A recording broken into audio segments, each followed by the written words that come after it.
Welcome back to my channel Jyoti Prakash. আজ আপনাদের সাথে মাছের ডিম দিয়ে আলু করলা ভাজির রেসিপি শেয়ার করব।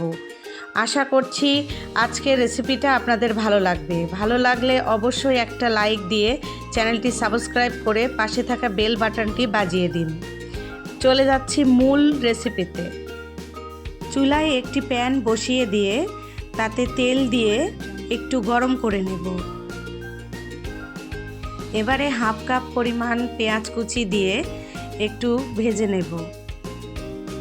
রান্না সুস্বাদু করার জন্য ছোট ছোট টিপস পেতে ভিডিওটি না টেনে সম্পূর্ণ দেখুন। এবারে পেঁয়াজ কুচির সাথে 1 চামচ আদা রসুন বাটা দিয়ে ভালো করে ভেজে নেব, যাতে মশলার কাঁচা গন্ধ না থাকে।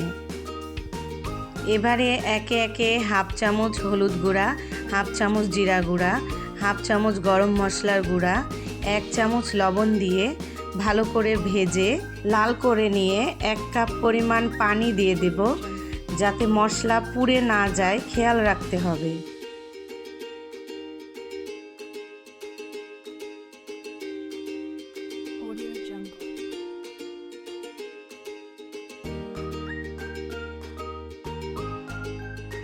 মশলা ভালোভাবে কষিয়ে নেওয়ার পর মশলা থেকে তেল ছেড়ে দিলে মাছের ডিমগুলো মশলার মধ্যে দিয়ে দিব।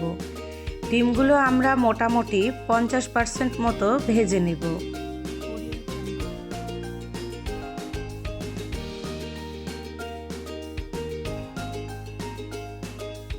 ডিমগুলো নাড়াচাড়া করতেই থাকতে হবে, তা না হলে ডিমগুলো পুড়ে প্যানের সাথে লেগে যাবে।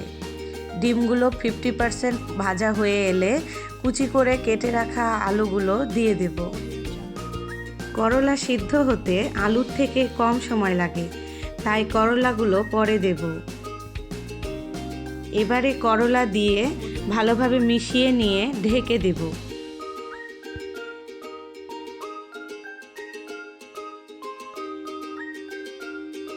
কিছুক্ষণ পর পর ঢাকনা খুলে নাড়াচাড়া করে নেব, তা না হলে ভাজিগুলো প্যানের সাথে পুড়ে লাগবে।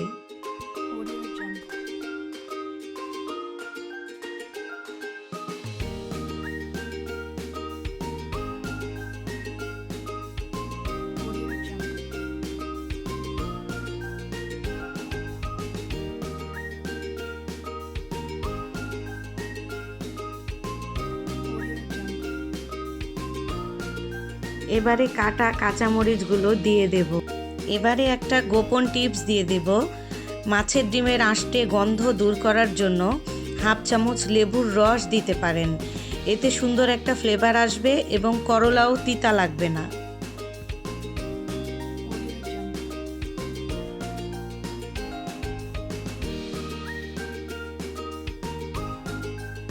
আমার ভাজিটা প্রায় হয়ে গেছে। আপনারা যদি আরও শুকনা ভাজি খেতে চান তাহলে অল্প আঁচে আরও 5 থেকে 7 মিনিট ভেজে নেবেন।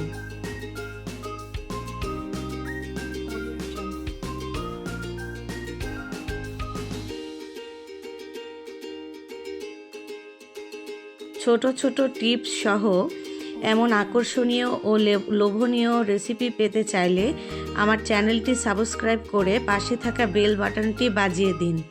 সাথে লাইক কমেন্ট শেয়ার করে যুক্ত থাকুন।